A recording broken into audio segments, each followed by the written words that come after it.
इस वीडियो में हम लोग प्रोबेबिलिटी को डिस्कस करेंगे। मैं टिपिकली एक्सप्लेन करते वक्त इस तरीके से एक्सप्लेन करना चाहूँगा कि ये नॉन मैथमेटिकल बैकग्राउंड जिनका है या मॉडरेट मैथमेटिकल बैकग्राउंड जिनका है उनको समझ में आए। So what is probability? इसका सबसे बेस्ट एग्जांपल है कल इंडिया वर्सेस इंग्लैंड का मैच है, क्रिकेट मैच, और टीम में धोनी, विराट कोहली या कोई भी बड़ा प्लेयर नहीं खेल रहा है, सारे छोटे या फ्रेश प्लेयर खेलने वाले हैं। तो अगर आपसे कोई पूछे कि कल हमारे जीतने के क्या चांसेस हैं, तो आप डेफिनेटली कहोगे कि चांसेस थोड़े कम हैं क्योंकि कोई भी बड़ा प्लेयर नहीं खेल रहा है। मान लीजिए अब एक या दो प्लेयर खेलने लग जाए तो आप कहोगे कि ठीक है, चांसेस है, बनते हैं, तो मीडियम चांसेस है। और मान लीजिए कि हमारे सारे दिग्गज प्लेयर्स अगर खेल रहे हैं, सारे बड़े प्लेयर्स खेल रहे हैं गेम में, तो ऑब्वियसली हमारे चांसेस जीतने के हाई है। ये जो चांसेस हैं, इसी चांसेस को स्टैटिस्टिकल टर्म्स में कहते हैं प्रोबेबिलिटी। सो ये हो गई हाई प्रोबेबिलिटी, मीडियम प्रोबेबिलिटी, लो प्रोबेबिलिटी। यहाँ पे एफ के लिए जब प्रोबेबिलिटी को पढ़ते हैं तो एफ में टिपिकली बहुत ज़्यादा मैथमेटिकल कवरेज प्रोबेबिलिटी का नहीं है, more of a intuition kind of explanation दिया हुआ है प्रोबेबिलिटी का। कहीं कहीं पे थोड़ा थोड़ा मैथमेटिकल टच इसमें आता है। उसका एक रीज़न भी है, क्योंकि हमें प्रोबेबिलिटी, यहाँ पे प्रोबेबिलिटी कैलकुलेट करने से ज़्यादा उनका फोकस है कि आगे जो कुछ कॉन्सेप्ट्स आएंगे इन द सिलेबस, स्टैटिस्टिक्स में, एफएमपी में और वीआरएम में, उन कॉन्सेप्ट्स का बैकग्राउंड बनाने के लिए यहाँ पे प्रोबेबिलिटी को डिस्कस किया जा रहा है। स्टिल एग्जाम में नियर अबाउट 2 से 3 क्वेश्चंस वो बेसिक प्रोबेबिलिटी के ऊपर पूछ लेते हैं। सो हम पढ़ते वक्त 2-3 स्टाइल से इसको पढ़ेंगे। एक तो कुछ एक बेसिक कंटेंट, देन उसका बेसिक मीनिंग, और जिस टाइप से क्वेश्चन एग्जाम में आ सकते हैं उसका टच लेते हुए हम लोग प्रोबेबिलिटी के साथ वॉक करेंगे। अब प्रोबेबिलिटी की कुछ बेसिक टर्म्स को समझते हैं। बेसिक टर्म्स में आप, एक एग्जांपल ले रहा हूँ, जब बचपन में स्नेक्स एंड लैडर खेलते थे तो उसमें स्नेक्स एंड लैडर खेलते वक्त एक मान लीजिए 2 प्लेयर अगर खेल रहे हैं और हमारे पास एक वो 6 साइडेड क्यूब होता था जिसे हम डालते थे और फिर वो एक नंबर आता था, फिर उसके ऊपर से हम गेम को आगे बढ़ाते थे। अब इसी का एग्जांपल लेते हुए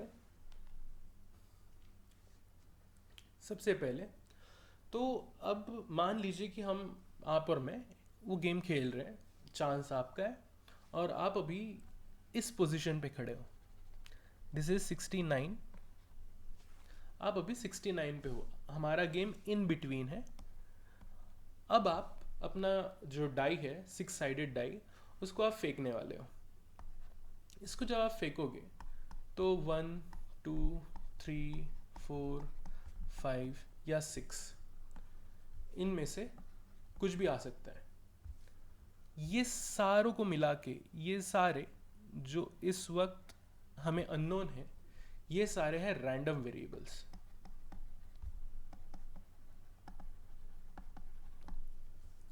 अब जैसे आप यहाँ पे देख सकते हैं कि हमारा ये जो गेम है, हम यहाँ पे 69 पे है। तो आप चाहते हो कि जब आप अपना वो 6 साइडेड डाई को फेंको तो आपके इसमें एक आए, ये आप चाहोगे कि एक आए। तो जब आप डाई को फेंकोगे एक आने के लिए, उस इवेंट इज समथिंग कि आप एक आने के लिए, event is you are throwing die for 1। तो ये हो गया आपका इवेंट। अब आपने अपना डाई फेंका, जब आपने अपना डाई फेंका तो आपके आए 5, क्योंकि आप भले ही एक के लिए फेंक रहे हो लेकिन आ तो कुछ भी सकता है। तो ये जो 5 जो आ गया है वो है आउटकम। आउटकम हमेशा आपके इवेंट के बाद आता है।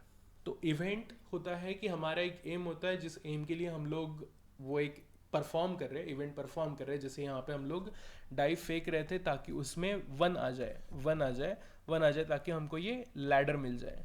तो इस चीज़ के लिए हम लोग उसको फेंक रहे थे, और जो आया है वो 5 आया हुआ है, नीचे पहुंच जाओगे तो this is your outcome.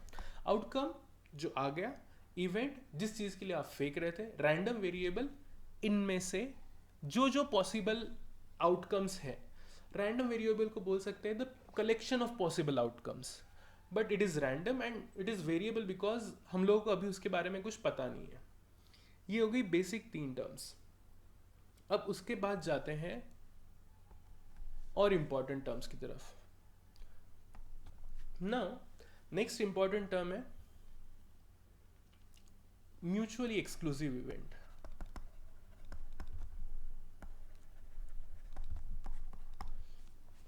Mutually exclusive event का मतलब है कि एक इवेंट का होने पर उसका कोई भी इम्पैक्ट बी के इवेंट पर नहीं पड़ता।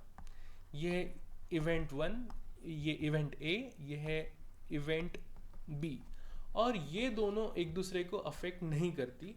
द बेस्ट एग्जाम्पल इज कि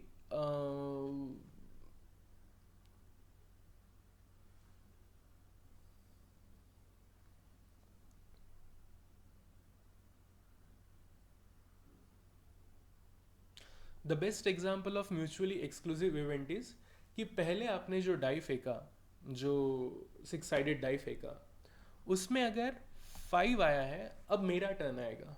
जब मेरा टर्न आएगा तो मैं फेंकूंगा, तो आपके डाई फेंकने से मैं जब डाई फेंकूंगा तो उसमें जो कोई भी रैंडम नंबर आएगा 1 2 3 4 5 6 में से, उसका कनेक्शन आपके फेंके हुए के साथ में कोई कनेक्शन नहीं है। It is like they are not connected. So your throwing of die and my throwing of die are the mutually exclusive events. तो हो सकता है कि मेरे इसमें 5 भी आ सकता है, 6 भी आ सकता है, 3 भी आ सकता है, 2 भी आ सकता है, इनका कोई कनेक्शन नहीं है। अब नेक्स्ट म्यूचुअली एग्जॉस्टिव इवेंट क्या है? जब आपने डाई फेंका स्नेक एंड लैडर खेलने के लिए, और आपके इसमें जब 5 आ गए, तो आपके इसमें अगर इस बार 5 आ गए तो उसी बार में 6 7 6 1 2 3 4 इनमें सब कुछ नहीं आ सकता, वो आपको नेक्स्ट टाइम फेंकना पड़ेगा। या इसका म्यूचुअली एग्जॉस्टिव इवेंट का अगर एग्जांपल दूं, तो इंडिया और इंग्लैंड के मैच में अगर इंडिया जीत गया है तो वो हार नहीं सकता। मैच ड्रॉ हो गया है तो वो जीत या हार दोनों नहीं सकता। तो एक इवेंट के होने से दूसरा इवेंट इम्पॉसिबल हो जाता है, उसे बोलते हैं म्यूचुअली एग्जॉस्टिव इवेंट। ऐसा इवेंट जो एक इवेंट दूसरे इवेंट को खत्म कर दे। एग्जॉस्शन का मतलब, एग्जॉस्टिव होने का मतलब है कि इट फिनिशेस। अब हम नेक्स्ट टर्म को समझते हैं, डिस्क्रीट रैंडम वेरिएबल।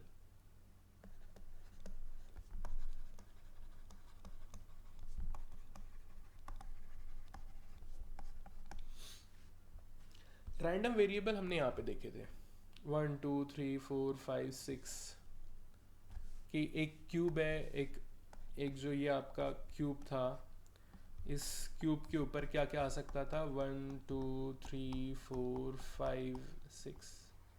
इस क्यूब के ऊपर अब और इन 6 के अलावा कुछ नहीं आ सकता। तो इसे हम कहते हैं डिस्क्रीट, काउंटेबल। डिस्क्रीट का स्पेसिफिक मीनिंग है काउंटेबल होना। सो समथिंग इज काउंटेबल तो इट इज डिस्क्रीट। तो डिस्क्रीट के फिर आगे क्या है? तो उसके आगे होता है कंटिन्यूअस।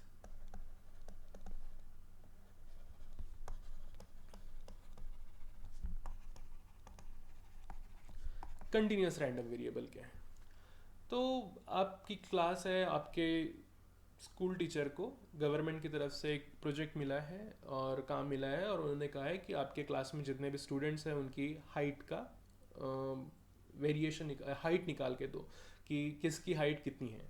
तो हाइट का डाटा अगर उनको चाहिए, तो अब हम डाटा कलेक्शन स्टार्ट कर रहे हैं। तो हाइट अब तो कुछ भी हो सकती है कि 5.2 इंच हो सकती है, 5.25 इंच हो सकती है, 5.2225, क्योंकि अब वो हाइट है, उसमें कोई स्पेसिफिक यूनिट नहीं है कि 6 फीट ही होगा, 5 फीट ही होगा या 4 फीट ही होगा। तो इस चीज़ को, जिसमें कंटिन्यूसनेस है, जिसमें इनफाइनाइट पॉसिबिलिटीज है, उसे हम कहते हैं कंटिन्यूस रैंडम वेरिएबल।